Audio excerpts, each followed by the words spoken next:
will now hear another kriti of tyAgarAja in the rag vAgadIshvari, set to Aditala.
only then you can remain. Because middle is not a fixed point. Middle, in fact, is nothing outside you. Middle is something inside you, a balance, a music, a harmony. Lao Tse says, beware of the extreme. Don't go to the extreme, otherwise you will fall. Everything on the extreme changes to its opposite.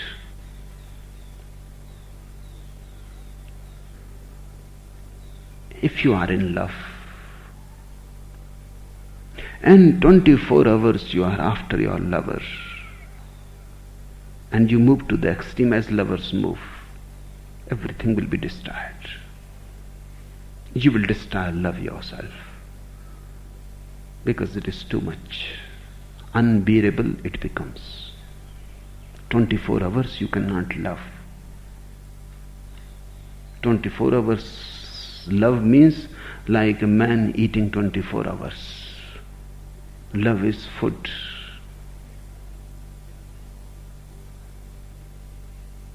You should not move to the extreme. Otherwise, food can become poison. That is how things turn to their opposite. Food nourishes, but eat too much and food becomes poison. It kills. That which was a nourishment becomes a poison and a killer. Love is a nourishment. Do it too much, overdo it, and it kills. And only hatred is left.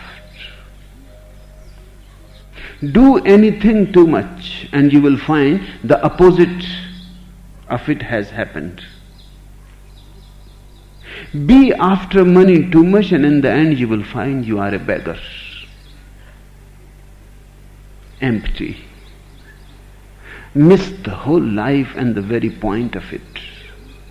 You missed all enrichments that life could have given to you because you were too much after riches. Be after happiness and move to the extreme and you will be the most unhappy man in the world. To be happy, one need not go after happiness too much. Sometimes one has to forget about it. Sometimes one has even to enjoy unhappiness. To be happy, I am saying. Sometimes one has to enjoy unhappiness also. That too is part of life and beautiful. This is how the balance is maintained. If you are laughing 24 hours, your laughter will become neurotic. It will no more be a laughter. You will go mad. To keep laughter alive and sane, tears are also needed. You cannot laugh 24 hours. Watch children because they are pure beings and they reflect things absolutely clear. They are mirror-like. If a child laughs too much in the villages, mothers say, don't laugh too much, otherwise you will weep. Some wisdom in it. If a child laughs too much, he is bound to weep. You can see, he is laughing, and suddenly he has started crying. The laughter came to the extreme, became crying. You cannot be happy 24 hours. Unhappiness is a relaxation. You cannot be unhappy for 24 hours. Happiness is a relaxation. It is a tightrope walking. And man is foolish because man is too logical. You live in the world as a grast, as a householder. Then you 24 hours live in the world. Not in 24 hours, even for 1 hour, you are out of it. In meditation, in prayer, in isolation, alone, enjoying just yourself. not bothering about the world and worldly things. No. Then one day you get fed up with it. Bound to be, it is going to happen. If you remain a householder 24 hours, one day you will get fed up to the extreme you have come. Then you renounce and run away to the Himalayas. I have watched people who run away to the Himalayas are perfect householders. Perfect, I say. They did too much. They overdid it. When you overdo, the other extreme is bound to be born. It takes revenge. A man who was too much in the world, just accumulating riches, money, bank balance, suddenly feels frustrated. He laughed too much, now tears are flowing. He escapes. He renounces. He becomes a sannyasi, goes to the Himalayas, moves to the caves. What has happened to this man? You think a revolution? Nothing like that. Just a natural phenomenon. Just a natural phenomenon. He was too much in the world, now he has to become just the opposite. And now 24 hours he will try to be a sannyasi. Now again the same foolishness. One day he is bound to come to the marketplace again. 24 hours he tried to be a householder, he could not be. Now he is doing the same stupidity again. 24 hours a sannyasi. Life is a rhythm. You breathe in, you breathe out. You cannot only go on breathing in, breathing in, breathing in. You will die. You cannot go on breathing out, breathing out, breathing out. You will die. You have to breathe in and breathe out, and you have to keep a balance. The same amount of breath going in has to come out. Then you are healthy. The life of the world is in breathing, and the life of a sannyasin is out breathing. They both have to be together. People come to me and they ask, what type of sannyasins you are creating? We have never heard. What type of sannyas is this? People are living in their houses, they are doing their business, they go to the office, work in the factory, they have wives and children. What type of sannyas is this? We have never heard about it. Yes, you have never heard about it. But this is the only sannyas that is right. This is the only sannyas that is balanced. This is the only sannyas which has a harmony of in-breathing and out-breathing. And the greatest possibility of attaining peaks of bliss are possible only when in-breathing and out-breathing are completely balanced. You are not leaning to any side too much. Suddenly, you are beyond both. Lao Tse says, stretch a boat to the very full, and you will wish you had stopped in time, because the bow will break. Stretch a boat to the full. It could have served you for long if you had been a little alert. Never stretch a boat to the full, because fullness is always death. A life doesn't want anything perfect, because with perfection, evolution stops. Perfection is death. Imperfection is life. Life loves imperfection. Become perfect and you are useless. Life will throw you into the rubbish heap. You are no more needed. Remain imperfect and you will be alive. And life will support you from everywhere. That's why perfection is not the goal for Lao Tse or for me, but totality. You can be total without being perfect. And you can be perfect without being total. In fact, you can only be perfect if you are not total. Because perfection will choose either the right or the left.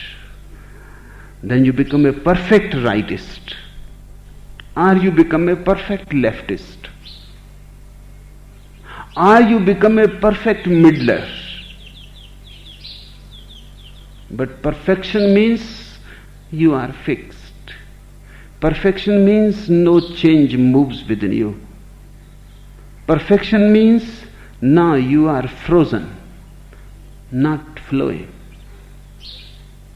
And perfection is always partial. The greatest of men have never been perfect, they have been total. Total means they have everything in them. But they are not just the sum total of everything. They are more than that sum total. They have everything in them. And then a harmony arises, which is beyond everything that they have. They are not just a arithmetical total. They are an artistic total. A poem is more than all the words in it. It has to be. Otherwise it will be simply words. A painting is more than all the colors in it. It has to be. Otherwise what type of painting it is?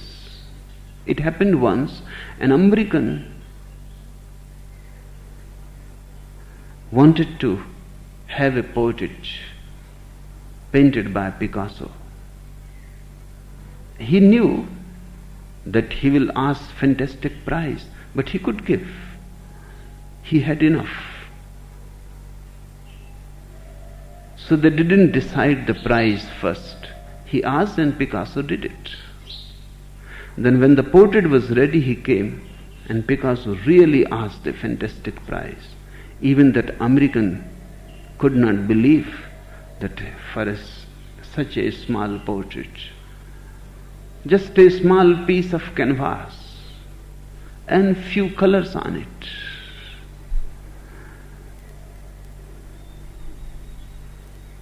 $10,000. The American said, it seems a little too much, even for me. What is there in it for $10,000? Picasso said, what do you see? He said, I see a piece of canvas and few colors. Picasso said, okay, bring $10,000 or whatsoever you want. He said, I will give you $5,000. He said, bring it. He brought $5,000. Picasso gave him not the portrait, but a piece of canvas and few tubes of colors. And he said, you take it. This is all you wanted. A portrait is more than a piece of canvas, more than few colors, because it is a harmony. And when Picasso paints something, it is a great harmony. The prize is not for the colors and the canvas.